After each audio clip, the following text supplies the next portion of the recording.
Amigos telespectadores da Rede Vida de Televisão e do programa Páginas Difíceis da Bíblia.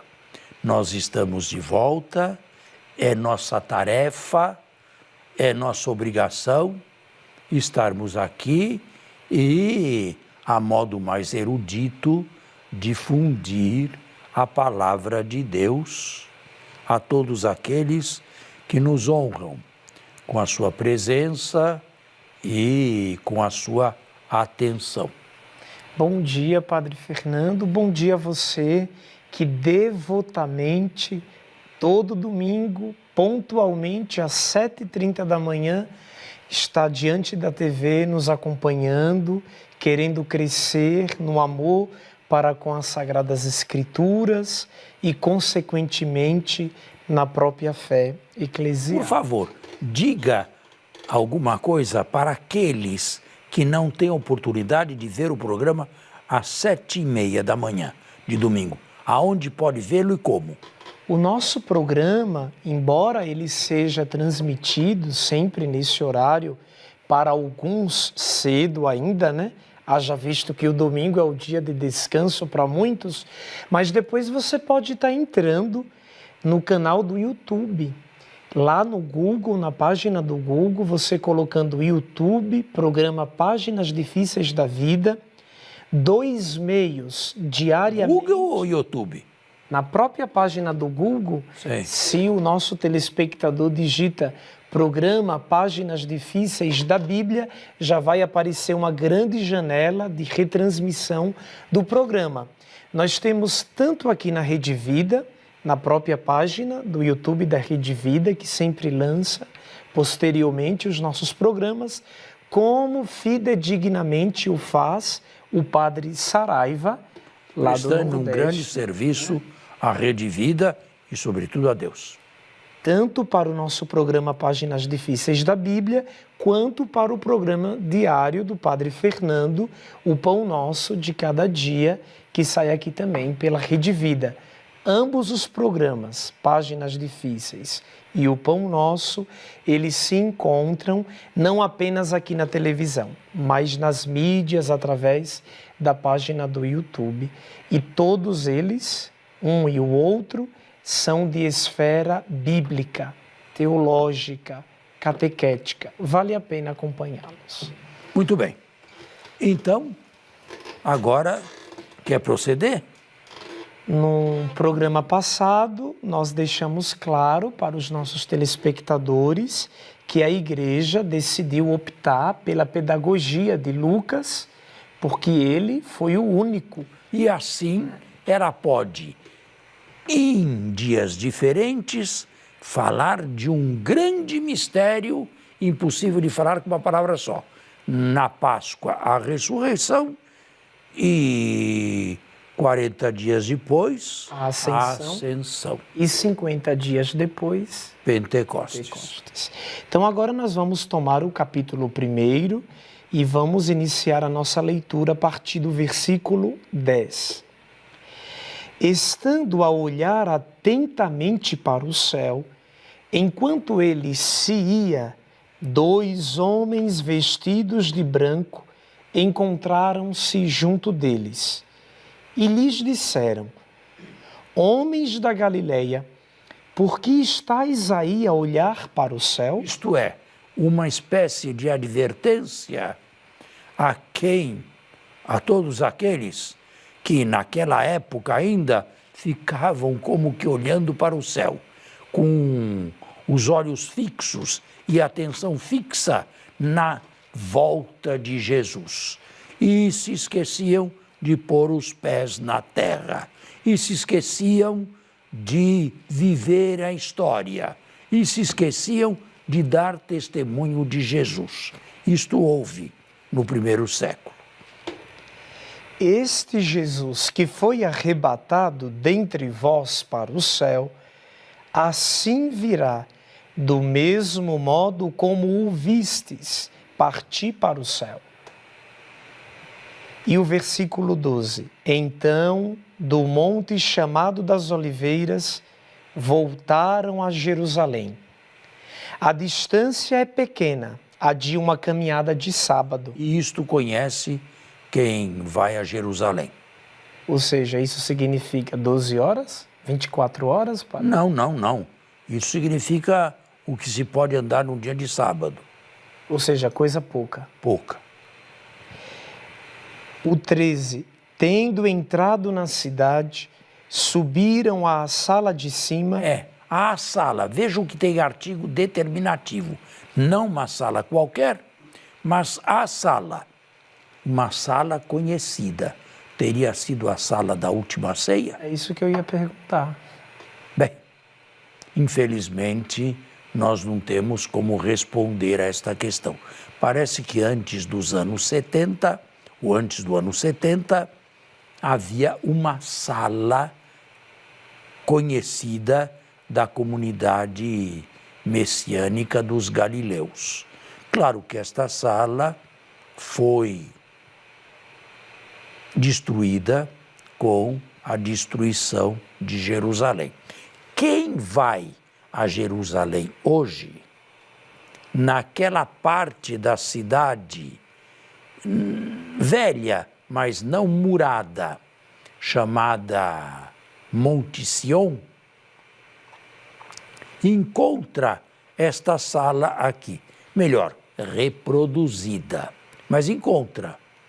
Só que é uma sala cruzada, a arquitetura é uma sala, faz dela uma sala do tempo dos cruzados, e hoje transformou-se em mesquita muçulmana durante um determinado período do passado, na dominação apenas muçulmana da cidade, e hoje é um lugar onde não há culto. Foi ali que Jesus instituiu a Eucaristia também? Não, aquela sala é uma sala reconstruída. Eu disse, é uma sala medieval, é uma sala cruzada. Hoje não há culto nenhum naquela sala. O visitante, o peregrino, entra por uma porta, fica ali um pouquinho, se quiser ler o texto bíblico referente àquela sala, lê, pode rezar alguma coisa, mas não há culto nem islâmico e nem cristão, nem católico. A sala como tal, esta de que fala Lucas aqui, que devia ser uma sala determinada, desapareceu com a destruição do ano 70. Ô padre, não é possível suspeitar ou levantar a seguinte probabilidade? Na época da reconstrução da sala, ela foi reconstruída em cima da que havia antigamente? Só que não há nenhuma prova cabal disso. Não há nenhuma prova. E Jerusalém foi destruída diversas vezes. Em 70, em 135, o imperador Adriano passou o arado por cima de Jerusalém, destruiu-a totalmente, a segunda revolta judaica. Não dá mais para estabelecer com segurança. Certamente foi na Cidade Velha, no perímetro da Cidade Velha, não da Cidade Nova, que foi construída na modernidade, mas a ubicação precisa não se tem mais. Uhum. E aí conclui dizendo onde costumavam ficar. Eram Pedro e João, Tiago e André, Filipe e Tomé, Bartolomeu e Mateus. É a lista dos 12 dada por Lucas nos Atos. Tiago, filho de Alfeu e Simão, o Zelota, e Judas, filho de Tiago. Falta aqui o traidor, mas este não pertencia mais ao grupo. Todos estes unânimes perseveravam na oração com algumas mulheres, entre as quais Maria, a mãe de Jesus, e com seus irmãos. Bem, é o que chegou a Lucas. São tradições de 50 ou de 40 anos atrás que chegaram a Lucas. Lucas não viu nada disto. Ele aceitou tradições. Aos seus ouvidos, ou em cima da sua mesa, devia haver muitas tradições. Mas eu acredito que a maior parte das tradições de que se serviu Lucas fossem tradições orais, remanejadas pesadamente por ele, mostrando assim, e a meu ver bem lucanamente, a igreja numa atitude de oração. Todos reunidos numa única sala superior. Lucas não nos diz se lá em cima cabiam 120 pessoas ou não. Não é? Como era o tamanho dessas salas em Jerusalém.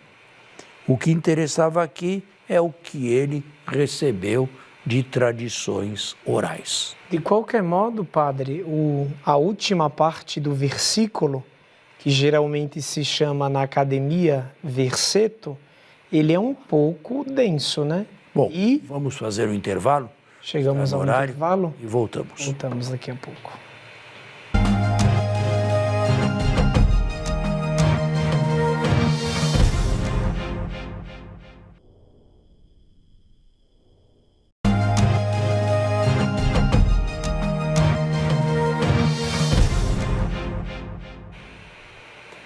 Bem, você estava com a palavra quando terminamos? Isso. Eu ia perguntar só uma coisa muito básica. O término do versículo 14 afirma Maria, mãe de Jesus, e com seus irmãos. Já aparecem esses irmãos nos evangelhos, né? Nos 3 sinóticos. São primos. Aparecem. São familiares de Jesus. Fiquemos no genérico. Mas é isso que o termo grego indica ou o termo grego deixa margem para uma... O termo grego é filho mesmo. Me desculpe, é irmão, Adelphos. Adelphos. E o grego tem uma outra palavra para primo, que não é Adelphos. É outro vocábulo. Mas é possível que aqui se prezasse, sobretudo, a antiguidade e o costume aramaico de se chamar de irmãos a família de Jesus. A Igreja Católica Romana não aceita que Maria tenha tido outros filhos com José além de Jesus. Os protestantes aceitam perfeitamente, mas em outro texto e de outro lugar do Novo Testamento, estão 4 irmãos de Jesus, mais as irmãs que não são contadas. Seria um pouco estranho imaginar que, além de Jesus, Maria tivesse mais uns 8, 9 filhos. Percebe?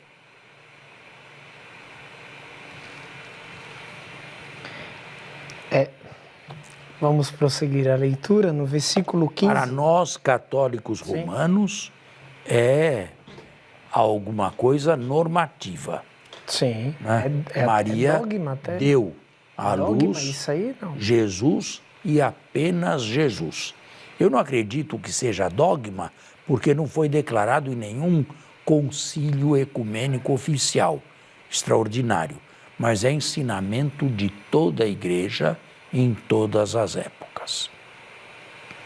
O versículo 15. Naqueles dias, Pedro... Tudo isto é dito de maneira muito simbólica. Infelizmente, nós não tínhamos máquinas filmadoras e nem Lucas tinha, para mostrar esses acontecimentos. Tudo isto aqui é dito de maneira sucinta e de maneira simbólica. E de maneira lucana também. Por isso que a gente não pode ler Bíblia como se estivesse assistindo TV, né, padre? Não. Naqueles dias, Pedro levantou-se no meio 12 irmãos. O número das pessoas reunidas era de mais ou menos 120. E disse: Irmãos, era preciso que se cumprisse a Escritura em que, por boca de Davi, O Espírito Santo havia de antemão falado a respeito de Judas, que se tornou o guia daqueles que prenderam a Jesus. Ele era contado entre os nossos e recebera sua parte neste ministério. Ora, este homem adquiriu um terreno com o salário da iniquidade e, caindo de cabeça para baixo, arrebentou pelo meio, derramando-se todas as suas entranhas. O fato foi tão conhecido de todos os habitantes de Jerusalém que esse terreno foi denominado na língua deles Haceldama, isto é, campo de sangue. Bom, paremos aí. Foi lido bastante. Eu tenho a impressão que alguma vez, não sei quando, não me lembro mais, eu já teria explicado a questão de Judas Iscariotes. Que ele tenha entregado Jesus, historicamente, é fora de dúvida. Não iria inventar que um dos mais íntimos amigos de Jesus e discípulos seus fizesse o que ele fez. Agora, a respeito do fim de Judas, há algumas tradições. Esta aqui é a lucana. A mateana, a de Mateus, difere substancialmente desta.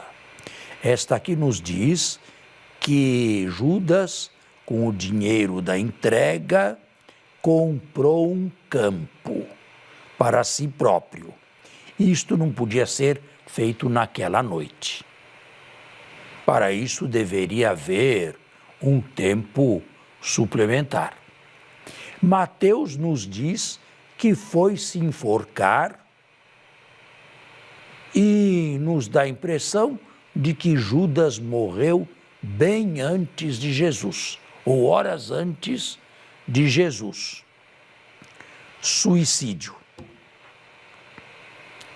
Papias, um bispo do início do século II, bispo de Hierápolis, nos conta uma tradição a respeito de Judas. É uma tradição não canônica de Papias. Diz ele que Judas foi se inchando, hidropisia, talvez se chame isso, um inchaço sempre maior, e chegou ao ponto de não poder passar debaixo de um arco onde se passava com uma carruagem. Bom, é evidente que a narração de Papias é legendária. Nós deveríamos escolher, deixando Papias de lado, que tem duas versões, uma longa e outra breve, as duas canônicas, a mateana e a lucana. Qual das duas seria mais aceitável? Não a lucana, porque é muito difícil entender que uma pessoa caminhando num terreno que houvesse comprado, caminhando, caísse para a frente e se partisse em dois. É muito difícil entender isso, a não ser que caísse em cima de uma faca.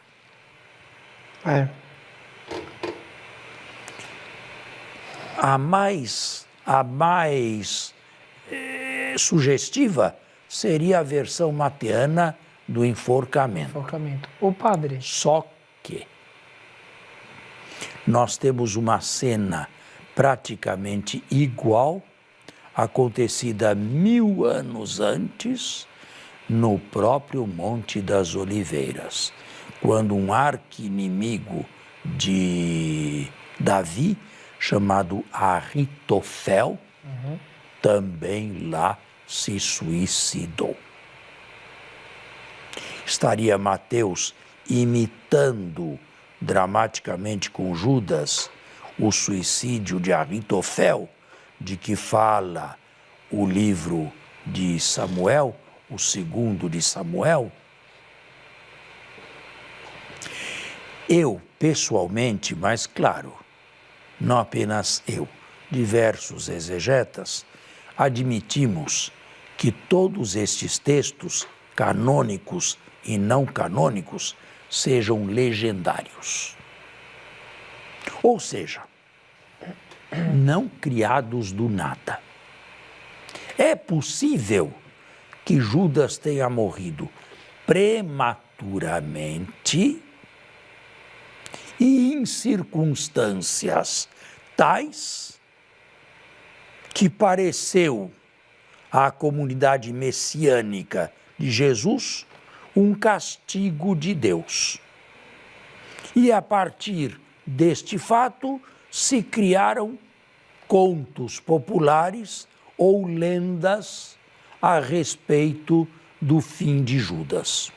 Duas delas canônicas vieram parar, uma em Mateus e outra em Lucas Atos. Mais do que isso, nós não podemos afirmar. Só para completar, talvez seja essa a tentativa tanto de Lucas nos Atos quanto de Mateus, de demonstrar a questão do fim rápido que tem aquele que é iníquo na vida. Porque na Bíblia de Jerusalém, ao lado dos textos, a gente tem passagens. E o paralelo desse versículo, Atos 1, 18, está em Sabedoria 4,19, quando diz assim, se eu posso ler rapidamente. Logo se converterão num cadáver desprezado, numa ignomínia entre os mortos para sempre. Ele os jogará cabeça abaixo, mudos, prostrados, sacudirá seus fundamentos, serão devastados até o fim, viverão na aflição, desaparecerá sua memória. Assim se pensava no judaísmo antes de Cristo. A morte prematura era sempre castigo de algum pecado. Já na época de Jesus, isto aqui tinha sido diluído e o próprio Jesus se afasta desse pensamento. Nem ele pecou, nem seus pais. Mas isto aconteceu para que Deus fosse nele, no cego de nascença, no caso, glorificado. Nós temos que nos despedir, o nosso tempo é curto, mas eu acredito que estamos avançando e na próxima semana podemos terminar rapidamente este conto, esta narração, e iniciarmos o capítulo 2 com o Pentecostes. Até lá e boa semana a todos. A você e a sua família que sempre nos acompanha aqui através da Rede Vida de Televisão, um bom domingo e uma boa semana.